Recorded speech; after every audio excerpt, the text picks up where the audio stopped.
product in the field, I hope, doesn't look a whole lot different. There'll be some differences in schemes offensively and defensively and what we want to do in certain areas, but football's football. You got to be a well-coached, disciplined team. You got to be physical. In this league, you got to be physical. It's going to be a physical league.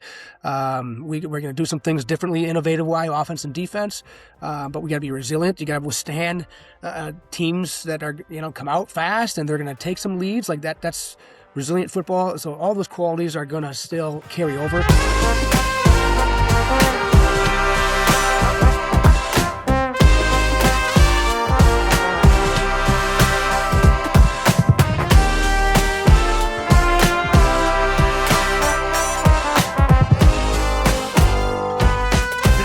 On the Left Hash Call is one of the rising leaders in Division III football, a former Gallardi Trophy winner, record-setting receiver, defensive coordinator, and now the 15th head football coach at the University of Wisconsin-La Crosse. He's helped lead the Eagles to multiple WIAC championships, NCAA playoff appearances, and built one of the top defenses in the conference, and now steps into the big chair to lead the entire program. The new head football coach at UW-La Crosse, Coach Michael Zweifel. Coach, how are you doing today?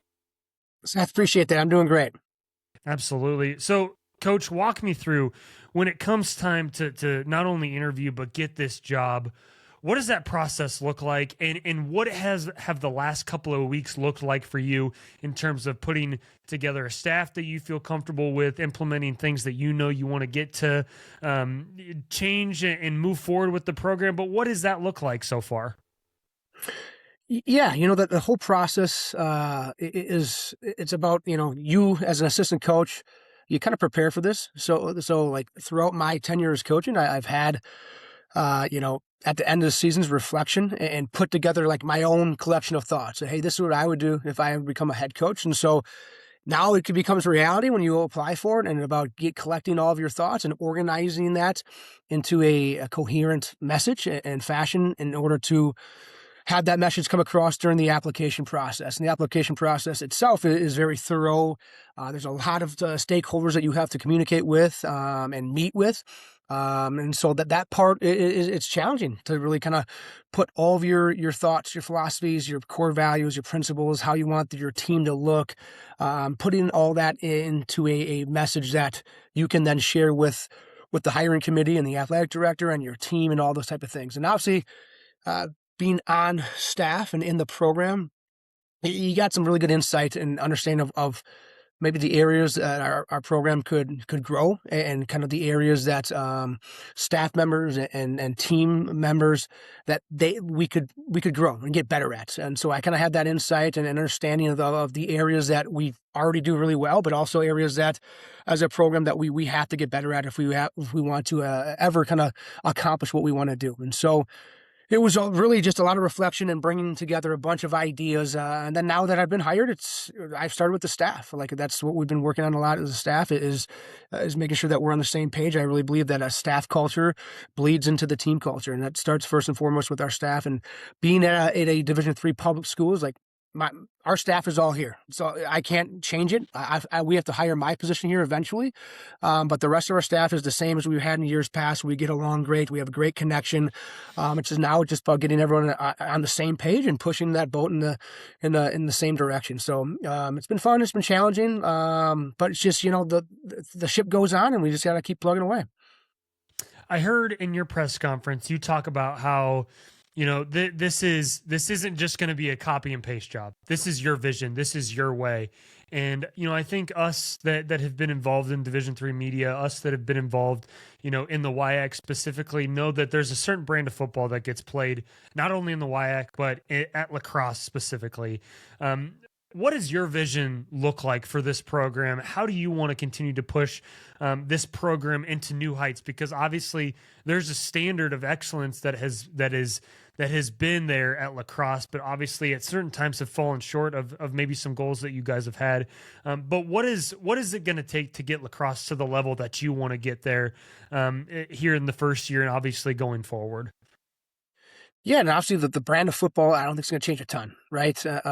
What works, winning football works across all levels. You need a discipline, you need a physical, you need a resilient, you need an innovative team. and then all phases of the game. And we're going to continue to push the envelope in all those areas. I think where we can grow is just consistency in how we practice, consistency for the head coach of our messaging and how we're going to attack and try to improve every single day. And then how we practice day in and day out. And I'm pushing the envelope of the physicality, of the situational, and the skill development of our practices. Obviously, Division III will always be developmental. We do get a fair amount of transfers, but the reality is all of our guys are going to be here for 3 or 4 years, and so we have to develop those guys from the moment they step into our program to the moment they leave. That has to be a process of us buying into this process-oriented mindset that we have areas to get better, and we all have to have reflection in that. We have to be vulnerable in that process a little bit to understand that it's okay to say I got areas to improve. And me being the leader of this program now, like I'm gonna be the first and foremost to tell you, I got a crap ton to improve upon. I'm trying to get better day in and day out. I told our guys, like, if I'm the same coach on August 14th when we report for fall camp as I am today, I'm doing a disservice to all you guys. And I promise you, till the day that I'm done coaching, I'm going to be pushing the envelope in how I improve and where I improve and how I attack that and have a sense of urgency to improve day in and day out. That's I think the biggest thing with our program is keeping our foot on the gas, having consistency in how we practice our messaging, and having that mindset that we have to improve. We can't be stagnant. We can't get complacent, and that just starts at the top with how I'm going to model what I do day in and day out and how we're going to approach this thing. But the product in the field, I hope, doesn't look a whole lot different. There'll be some differences in schemes offensively and defensively and what we want to do in certain areas, but football's football. You got to be a well-coached, disciplined team. You got to be physical. In this league, you got to be physical. It's going to be a physical league. We're going to do some things differently, innovative-wise, offense and defense. But we got to be resilient. You got to withstand teams that are, come out fast and they're going to take some leads like that. That's resilient football. So all those qualities are going to still carry over. It's just some of the methods and means of how we're going to create that within our team. Coach Yagi is one of those guys that's so well respected around the league on the offensive side of the ball. Obviously, he was up for the job as well, but is sticking with you and staying there at La Crosse. What is it about him for you? Obviously, going at it in practice, I'm sure was probably some fun moments in there. But what is it about him that excites you to be able to keep someone like that around in the building that knows this league so well and also has been in the building with you, since he's been there? Yeah, first and foremost is the quality of person. Tark is salt of the earth. He's got a great head on his shoulders. He wants what's best for our kids. And so having a great person as a coach, that's first and foremost, is where all of our coaches need to be. They got to have the best interest for our student athletes, and Coach Yagi does. He wants our kids to be successful on and off the field. He does things the right way. And then he likes to be pushed. He likes to be challenged. This week, we've been going over offensive schemes and we've been sitting in with the offense and challenging some of the core thoughts that we've had in the past and making, discomfort's good. Having our staff be uncomfortable with and challenging our core thoughts and beliefs. That's how we all grow. That's a core value of our staff. And so he's good to be, ask him challenging questions, to challenge his staff to grow and get better and get outside of our comfort zone of what's worked last year or 2 years ago. It doesn't mean it's going to work here in the future. We have to constantly be updating and growing and how we're teaching things and some of our schemes. And so, I had to call games against Coach Yagi. He kicked my ass back in 24 up at their place, so we managed to hang on, but he does some really good things. And I can't wait to see him in year 2 of our program now that he knows a little bit more of our personnel. That's always a hard part as a new coach coming into a program, kind of when you're kind of thrust into it. There's a learning curve of finding out what the personnel is and what guys do well. And especially with spring ball, that's just a hard practice period, right? So you can't have pads on a whole lot. You can't really do team. I'm really excited that he now has a better feel for all of our personnel, who our great, good skill players are, what they do best, how to give them the ball, how to maximize our talent. So I expect him and our offense to really take off here in year 2. Coach Janis was an individual that I had a ton of respect for. I know he has respect around the league, and I'm excited to see what he does up there. But being someone that you worked for, what are some of the things that maybe, you were able to see under him and learn from him as well, that potentially prepared you to take something like this over? Yeah, so the first transition was I've coached on offense, played offense, coming over to here at La Crosse, going to defenses, and just understanding the importance of having a system. The defense we've ran over the last 4 years has really been his baby, his system. But you run something, you know how to attack it, you know the weaknesses in it, and you know how offenses are going to try to address it and attack it. And so you always have these answers. So just having a really strong core belief in a system and sticking to that, I think that is really the biggest thing. And so for me as a coach, is like whatever it is, a head coach, core values and culture I want to build in this team. And as we continue to push here the offense and defense, of having a really clear vision of what I want those things to look like and sticking to that. Yeah, and that's the only way to grow, right? And you look at some of the, obviously, River Falls, what they've done offensively and defensively. That was not like a day one. All of a sudden, it was a magical. Like they stuck to a belief, and you can see what happens when you really buy into something, and you just continue to double down and triple down on that belief. How powerful that is for your players and your staff to be part of something like that. So sticking to something that I really believe in, of how we practice, our culture, the identity of offense and defense, and just sticking to that. And there's going to be setbacks. There's no doubt about that. There's going to be people that maybe make fun of what we do and how we do it and slogans and all that kind of jazz, but like sticking to something and committing to it, that's how you really build something.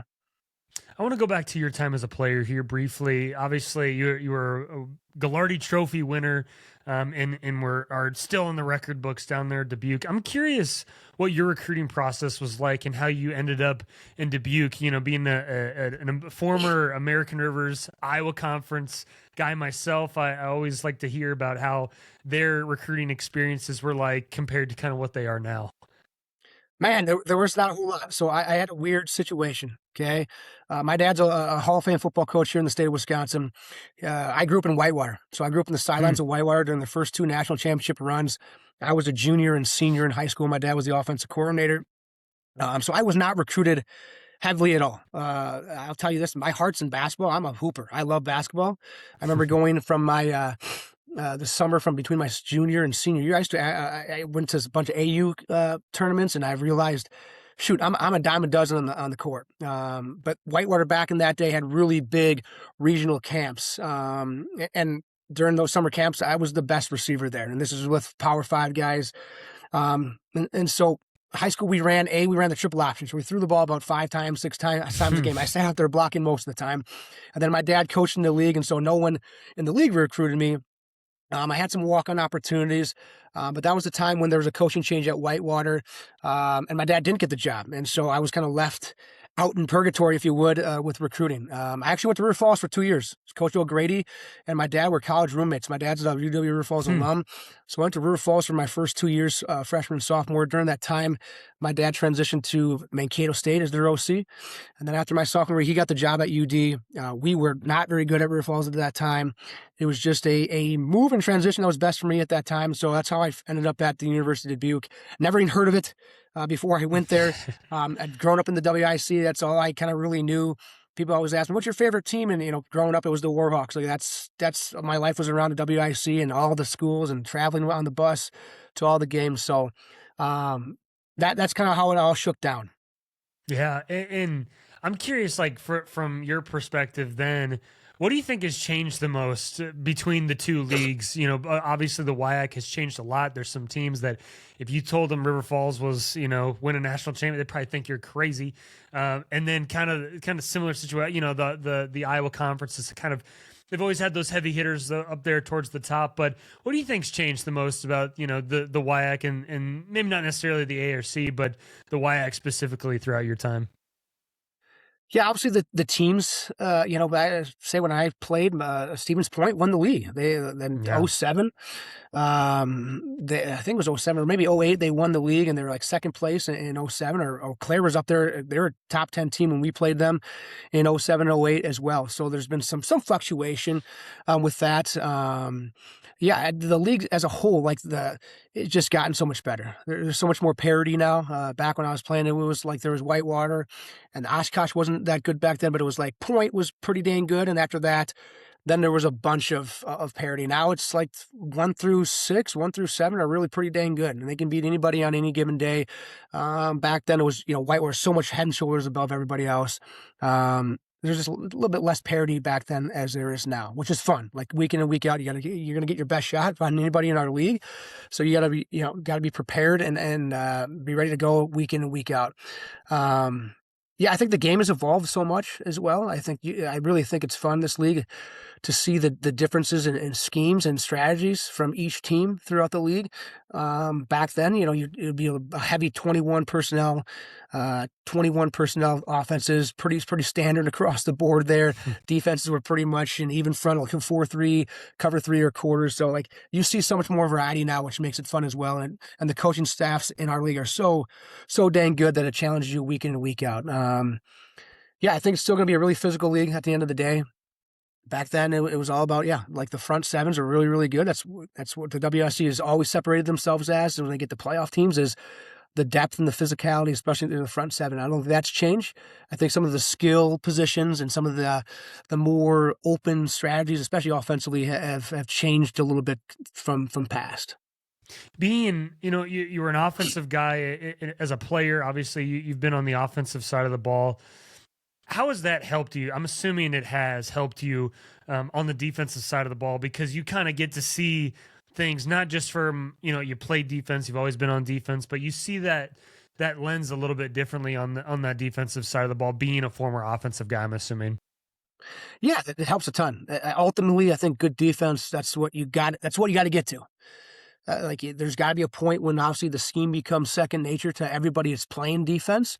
And if you really want to take the next step as a defensive unit or a defensive player, it's all about learning about offense. That's the reality of it. You have to know what offense they're trying to do, how they're trying to attack, how they're trying to manipulate things with motions, with stacks, with bunches, with splits, with formations. Like that has to be what players really get to. And obviously, as freshmen and sophomore, there's a challenge there. That's always the challenge defensively, of keeping your scheme simple enough where guys can learn it. And so they're on the field, they're actually studying an offense, and they're realizing they're picking up on formation variances. And obviously, down and distance is a pretty easy one, but personnel, all those things where defenses can take the next step. But that comes down to, you have to master the scheme first before you can kind of take that next step. So me playing offense and having an offensive background, I think, has really helped a bunch of us, especially our older guys, to understand that, like, line up and knowing our calls, that's step one. Like, in order for us to take the next step as a defense, and for our individual players to really take the next step as a player, they have to study offenses. They have to study stances and formations and down distance and personnel and areas on the field and how they're attacking, all those type of things, because that's really what separates the good from the great. This league defensively, it's such a physical league, and you see a lot of the crush fronts throughout the league. Obviously, Stout's a little different. Oshkosh is super different in the way that they do things over there, Coach Sten. And then you guys are maybe I'm wrong here, but I kind of feel like you guys are more in the multiple type of defensive structure. Obviously, you guys play out of a 4-down most of the time, but defensively, I'm curious what the original philosophy was, and how you wanted to structure that identity, and how you wanted to play, schematically, versus obviously there's teams that kind of do some similar things across the league. But for you, I'm just curious what that identity originally was when you were trying to shape this thing. Yeah, definitely. It's like a 4-3 quarters. And so knowing that what type of football games that we have to win in our league typically, now River Falls is throwing a little bit of wrench in that with their offense, but typically it was the Whitewaters. And if you're going to get to the playoffs and want to win playoff games, you're talking about the Wartburgs and North Centrals, where the quarters, having +1 in the run game and be able to stop the run, especially Division III, you're playing playoff games at home fields, right? And so that's going to be the Midwest, where it's going to be dang cold, and teams are going to try to run the ball. So the mindset was that we want to be a stop the run first type of defense. And obviously, as the league expands, the River Falls, the Platteville's, the Oshkoshes, some of those offenses kind of get smaller and faster, and 10 personnel and some 11 personnel type stuff. You have to adapt and become more multiple. But the mindset, the day one install, was definitely, hey, we have to be able to win against the Whitewaters, the North Centrals, the Wartburgs in December. This is the defense that sets us up for that, to play quarters, to be oriented, to stop the run, be able to survive in the back end right there. But that was definitely the mindset. +1 in the run game. And then especially all levels of football in college now, like, for the most part, like, especially at our level, I think the last, I don't know how many, national championships, I mean, their quarterbacks have been first or second team All-Americans. Like, you're going to face really, really good quarterbacks that can extend plays or have 6 to 10 design quarterback run games, a game that really stress a defense's fits. So that's kind of where that came from as well, that where we feel that we're sound against that kind of stuff. And those are who the best teams are. Obviously, it showed up this year with River Falls, with Blaha. Like, you gotta account for his feet, because that is such a strong weapon. And then obviously with Lennon the years before that we had to face North Central, like, his legs were difference makers, and having our 4 3/4 was a way for us to focus on stopping the run. That was our biggest kind of goal, and then survive against the pass and get teams maybe behind the sticks, and then we can get to some of our pressures or more zone coverages where you got eyes on the quarterback. But it's all about stopping the run. We talk about offense and defense, and it's flashy. Definitely, those are the things that are really important. But the special teams game, I'm curious how you plan on handling that, and what's kind of the overall philosophy when it comes to being sound on special teams. Yeah, to being sound is obviously putting together good schemes. And then for us is putting together good schemes and keeping them simple for our guys so they can rep year in and year out. So they can just accumulate a bunch of reps throughout the year. And so that is like keeping things simple enough, but also that pushes the envelope and challenges opponents, but it allows our guys to just get reps. It's all about, like, the reality of special teams have to be extensions of offense and defense. So the skills and the techniques that you're teaching in offense and defense have to mold and melt into your special teams. So you're not using a different terminology or different language on those units. Okay. And the second thing is that you have to get your team to buy in the importance of special teams, which we're going to continue to do here. We've won a lot of games throughout the years on special teams. Obviously, you see big splash plays of making field goals at the end of games or blocking field goals at the end of games. But the reality is, like, our best players need to be on special teams. Those are all starting units, and we're going to push and compete for those starting units just like we would on offense and defense. But the reality is, like, again, the schemes have to be kept pretty simple and consistent throughout the year, because it's all about accumulating reps and just getting your guys to accumulate reps throughout the year so they can learn the techniques, they can see all the different looks that they're going to get, and then they can just play fast. And then the reality is, like I said, like, you got to put good players on your special teams. You have to. I don't care if you're a starting receiver, like, you got to be on special teams, because those are difference makers. And so getting our guys to buy into the value of special teams and then is going to be huge. And then the last part is, in order for that all to come to fruition, like, our guys got to see results. And so that's where we're going to be. Like, we're going to be an attacking style on special teams. We're going to return balls on punts and kickoff returns. We're going to put the ball in an extra opportunities for our skill guys to get touches. We're going to go after blocking punts. We're going to be aggressive on kickoff like we always have been. But our guys need to see the results show up. I mean, shoot, we won our first playoff game against Hope really because of special teams, because of punt. Be able to flip and the field the whole first half when the weather was not great, and we just kept getting pinned back. Our punter, now he's at Madison, of course, Ethan is, but like, he was able to flip the field, and our long snapper, and they botched a field goal, and we won 9-7 because we managed to convert on a field goal, and they didn't.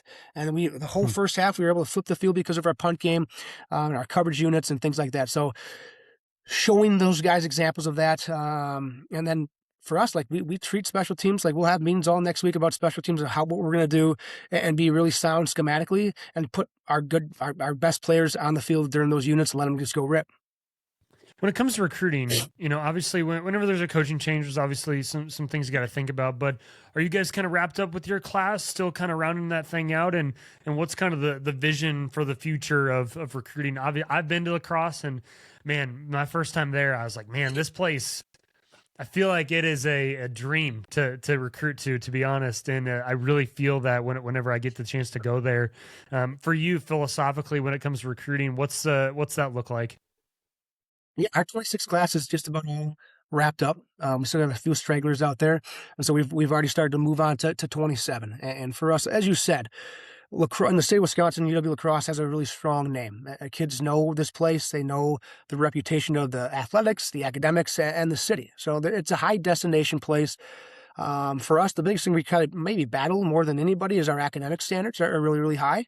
So that initially will cut off a lot of people that we can't recruit that say everybody else in our league probably can go pursue. So our academic standards, we have to initiate early on in conversations of what their grades look like to see if they're able to become a student athlete here at UWL. And so that's a little bit different. We have to tackle that really early on in conversations. For us, like as a staff, we need to get as many eyeballs on recruits as possible and have a really similar lens of scope that we're looking at each one of our recruits through. We have to be a little bit more diligent on the front end with our recruiting to be selective and make sure we're getting people that fit, obviously, the core values and culture of our program first and foremost. The football the part, like we're gonna recruit that. Obviously, everyone does, but I really believe at our level, there's got to be about a culture and a core value that you collectively put together. Like you guys have to buy into that aspect. And again, because we are going to have a lot of people interested in lacrosse, we have to be very thorough in venting the early on process. So we're just going after guys that are really our top end guys. Because if we don't, we can get into a pretty easy situation where we're bringing on too many freshmen and we can't get guys repetitions and practices. We just can't manage practices efficiently because we have too high of numbers. And so for us, it's about being really, really selective in the front end, going after like the high value players that we really want here, and make sure that they fit obviously our culture and core values. And if we only get 2 of our top 10 on our board, that's fine, because the reality is in the nature of the transfer portal, like a lot of guys, we're going to get in the back end. We're going to get guys back to us that go FCS or go Division II and don't like it after a year or two, and then we'll have great opportunities to get them back. So it's all about quality for us to ensure that they fit our program and they're moving our needle forward in terms of our schemes offensively and defensively. You've coached some pretty high level players, especially in the WIAC, in elite guys, I would call them. What do you think for you, especially in Division III and in the WIAC, what do you think separates, a solid player versus, an All-American or great, in that category caliber player? Yeah, I definitely would have to say they're off the field preparation and how they Hmm. prepare week in and week out. I've had a lot of guys that like are really good physically, but there's as good across the league as they are. And it's their preparation for each opponent and how they see and study the game. As I talked about earlier, like just knowing what we're doing defensively, the scheme wise, and how to align and assign and communicate that kind of stuff. Like again, that's baseline level stuff. These guys go to the third or fourth or fifth level of what they're looking at, what they're seeing, getting on the sidelines now with the iPads. They're able to now kind of digest and break down what teams are doing. And so just like all offenses, they're going to rinse and repeat some things that were either A, successful, or they're trying to counter or build off of future looks. And so guys that have that really, I guess you could say, high football IQ is really what I found to be a huge differentiator, is guys that just see the game differently. They're above and beyond in terms of just basic alignment and assignment. They're all about studying the opponent and studying the old lineman or the quarterback or the receiver that they're going to be really matched up against for the majority of the game, and studying their tendencies, because everyone has tendencies, and studying the tendencies of an offense and all those type of things, because that allows them to kind of anticipate some things and play fast and kind of cut off some plays or cut off some opportunities for the offense. You guys, you mentioned the iPads. I'm curious, like from your perspective, how you have used that on the defensive side of the ball, and then also, obviously, I assume you're still calling the defense this year.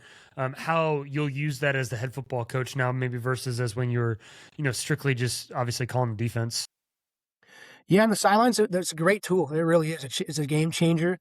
Um, you use it first and foremost to kind of review. You review a drive. We kind of let our players take about the first 2 minutes. They have like a reset that they're just supposed to do, some breathing resets. As a core group, they're trying to get themselves reset as a unit. And then as the previous coordinator, I'd come in and our position coach would come in. We'd kind of handle the global things we need defensively. And then each position coach would kind of just step in with the iPad, sit with their position group and show them some things if we had time. Obviously, an offense scores fast or goes 3 and out. Sometimes that turnaround with no TV timeouts at D3, like it feels like you just get your breath and, hey, punt team ready, or, so Yeah.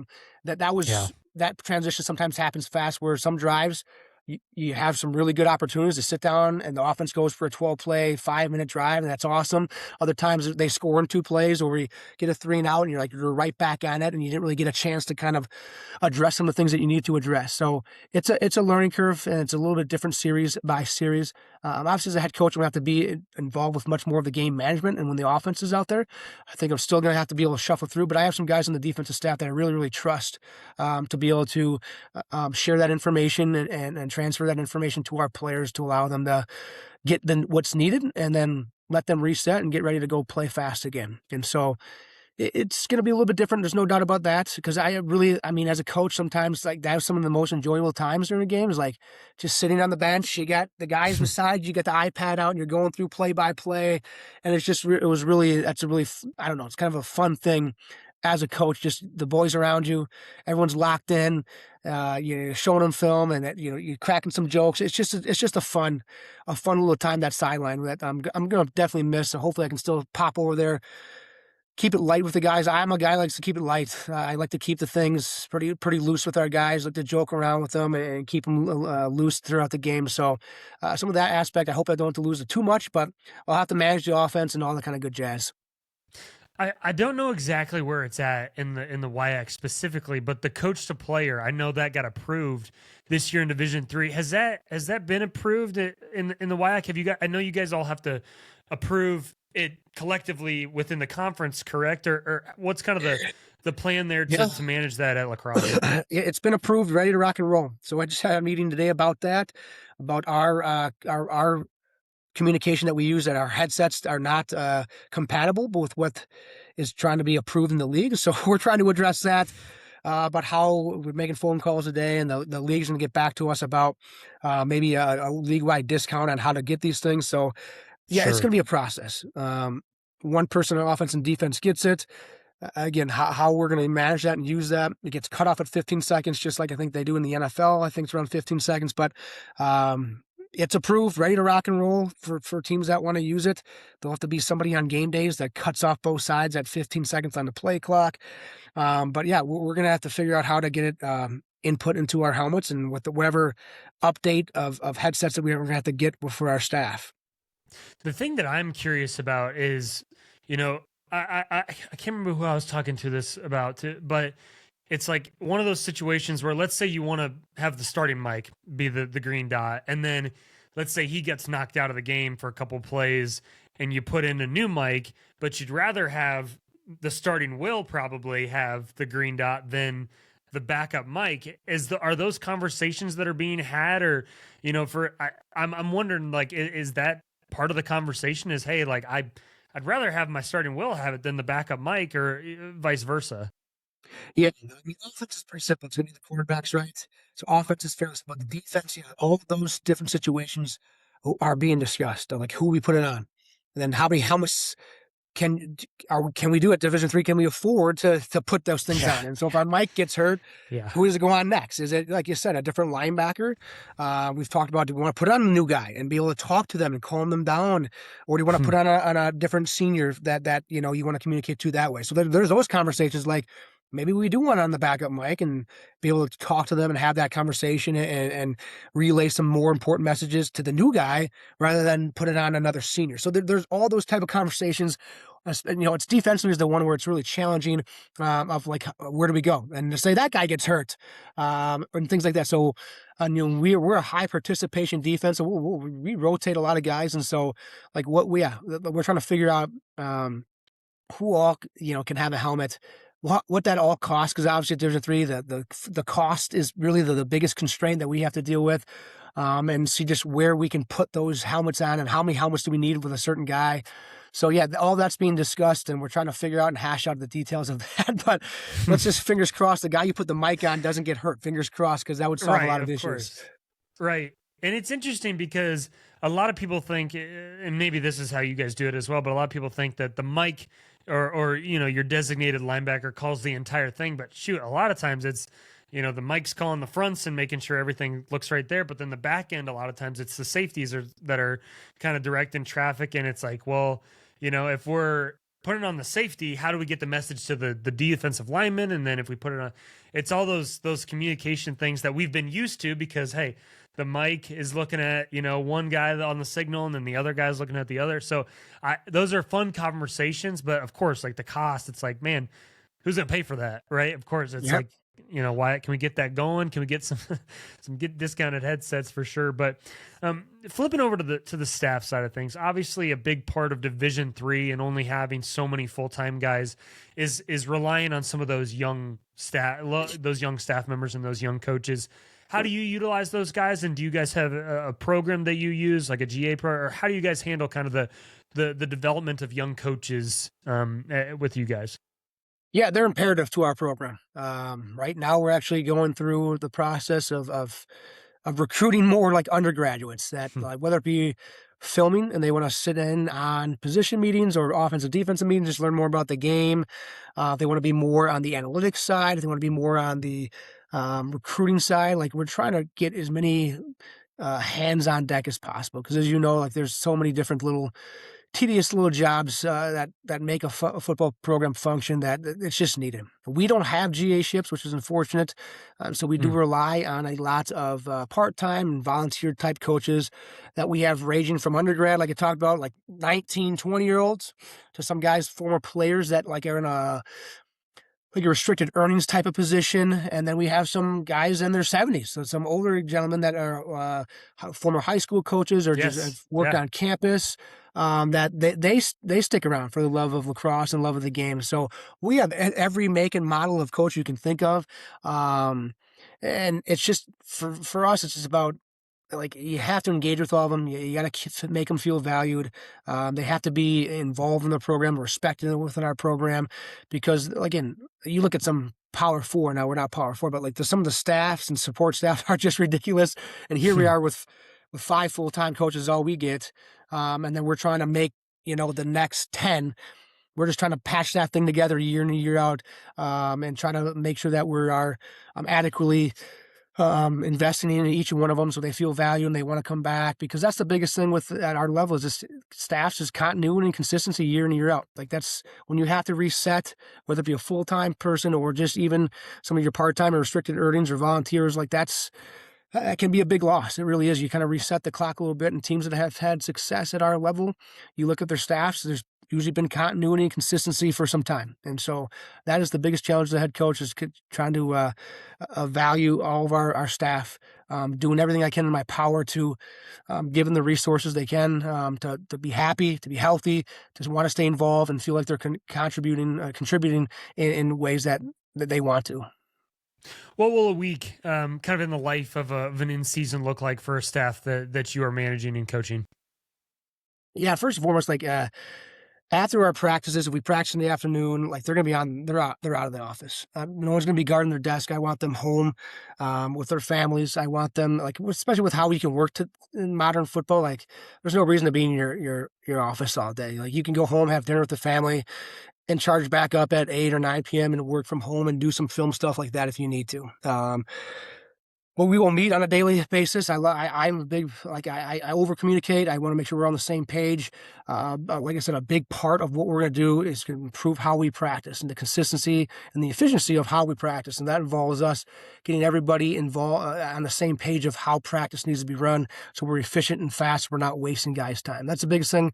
As a head coach, my biggest thing I told the staff and our team is, I'm not going to waste anybody's time. Like, time is precious and it's valuable, and everybody has a limited resource amount of, like, energy, focus, and drive that they contribute on a day in and day out process. I'm not going to monopolize that.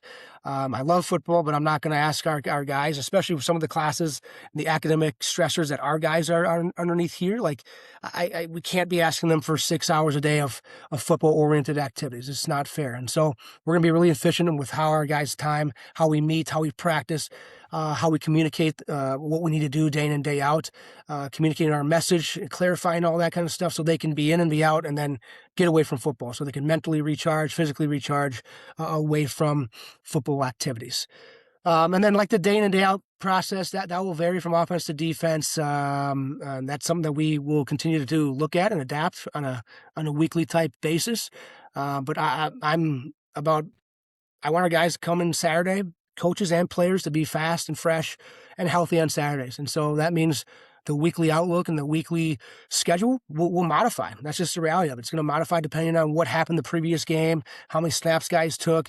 We'll track a lot of our guys' wellness and the questionnaires and see how their bodies are responding, so we can manipulate and change the intensity or repetitions or volume of practice so that we keep guys healthy and get them the reps that they need without breaking them and tearing them down. Because as we know, the goal that we ultimately want to accomplish is playing into January. That's a long ass season. So we have to do a great job on the front end and throughout the year of making sure that we're keeping guys healthy. We're managing their stress loads and they're managing their physical loads. And so guys can get to Saturday, which is the most important day, get to Saturdays healthy, fast, and ready to rock and roll. Yeah, one of the last things, I'm really excited for this non-conference schedule that you guys have. I know obviously in the past you've had to play 9 games. In the past you've had to play some Division II teams, but now it's nice to get that 10th game in Division III and be able to actually have that. But one of these last segments here that I kind of do selfishly so that I can know who to talk to next is some of the top coaches that you respect. And obviously it's hard to name a million names, but I'm curious from your seat, who are some head coaches or some coordinators that throughout your time that you have a ton of respect for and have some appreciation for? Yeah, number one, I'd say Luke Vinay at Stevens Point. What he's done at Stevens Point, I think, is tremendous. What he's building there, they're getting better year in and year out. I think as a defensive guy, you have to go against Luke. It's been one of the every game I feel like against Stevens Point, I'm just like I struggle. I feel like I'm pretty vocal with our staff. I don't know what the heck's going on here. He's just a really good coach offensively and managing his personnel and getting his best players the touches in creative, unique, innovative ways week in and week out. And let's not forget, like when Oshkosh was making those national championship runs, like he was the OC there. He coached the Gallardi winner and Casper. I think Brett Casper was his name. Yeah. He was a key driver behind Oshkosh's success in the mid-teens. And then like what he's done with Point, getting those guys better year in and year out. I have a lot of respect for what he's done at Stevens Point. And again, he stresses, I think you can talk to every defense coordinator, but he stresses, and now what they're doing with some of the options type stuff, like they stress us, week in year in and year out when we have to play Stevens Point of how to prepare for those guys, what they're doing. They did some really nice stuff this year with some tackle over and unbalanced looks, and then you add in kind of their option looks, and then they do some of this nice stuff that he's been ahead of the curve in some of these like lead type swing screens that like he was doing in 22 and 23 that have really caught fire here the last 2 years. Like he was the guy that was the first time we saw it. So I got a lot of respect for Coach Vinay at Stevens Point. I really do. And across our league, I mean, the Platteville has gotten after us. They've gotten the best of us the last 2 years. They did a really good job this year of adapting and adjusting their game plan against us when they had some injuries, and completely kind of modifying what they did there. So Brent Allen, their offense coordinator, does a really good job down there. They've stressed us. They always give us issues with some of their 10 personnel, some of the speed and athleticism they can put on the field versus our base. But this year they really kind of lined up and kicked our ass and got into 12 personnel and got after us. We weren't prepared for, and they got after us. So I think Brent does a really good job there at Platteville as well. And then obviously, now he's gone at River Falls, but River Falls is always a pain in the ass to prepare for year in and year out to what they did. And then they've had some injuries at quarterback, obviously in 24, and they really didn't miss a whole much of a beat. They really adapted to the personnel there. So River Falls has always been a challenge. The tempo, FIB, getting an empty quarterback run game, all those things just stress all of your rules and make sure you have to be dialed in. And you have to be dialed in and have players do it at a really fast tempo, which is really challenging. So, there's a lot of good coaches in our league, man. Especially offensive coaches that just, every week you don't get a break. It's in something new every week. What guys do. The OC at Eau Claire does a really nice job with some of their stuff they're doing under center with motions. A really nice job of pairing up their run game and their pass game. So there's a bunch of schemes week in and week out that are just vastly different, but really stress and challenge you. It's always fun to see. I always thought when I was on staff at River Falls for a year to see like from one year to the next how they were going to solve some sort of problem, because every year there's a defense that challenges a problem. Like the Crush was making its way through the league. So it's like, all right, we got to make sure we're not going to run the ball. And so we got to make sure we pin that thing and get somebody on the force player and then get somebody. How are we going to get to the mic? That's always a challenge. But then the next year, like, all right, a lot of teams are doing a lot of speed option. A lot of teams are, utilizing some things like that. But I always just found it fascinating how teams have to constantly adapt versus maybe some other leagues, like teams just run maybe the same thing they've been doing forever. And obviously no slight to that at all, but it's just so interesting how the league changes from one year to the next. But this last little little segment here. It's just some quick hits. It's you can expand on them as much or as little as you would like. But the first one here is a best football movie. Best football movie, huh? Yeah. Best football movie. Hard hitting questions here. You know what? I'm going to go to a childhood favorite of mine, The Little Giants. That's a great. It's a fan favorite, and I love that one. Coach, past or present, you would love to talk ball with for an hour. Coach, past or present? Okay. Let's see here.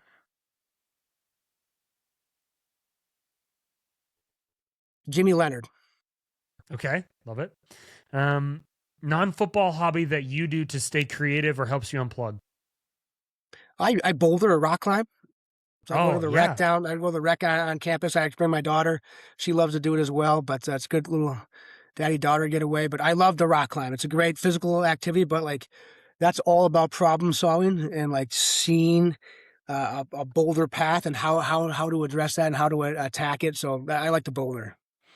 Did you watch the Alex Honnold Netflix scaling of the thing? Does that interest you at all?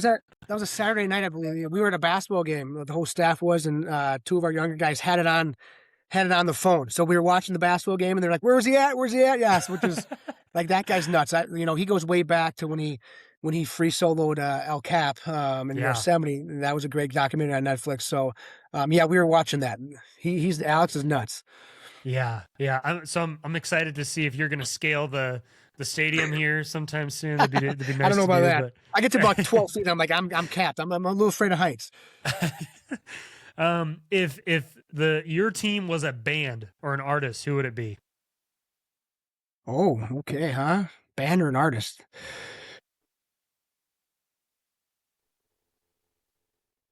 I don't know. This will be a cop up, but I'm a J. Cole fan. So J. Cole. Ooh, J. Cole's a goat in my book. That. Okay, so we got our own little unique style and energy. Does a lot of collabs. Brings people up with them. So I'm gonna go J. Cole, original. That's his own guy. Yeah. Yeah, that's awesome. Last question for you here. One piece of advice that you would give to the next generation of coaches. Yeah, be true to who you are. Don't try to be like anybody else. I think it's the biggest thing with coaching is that obviously we have mentors.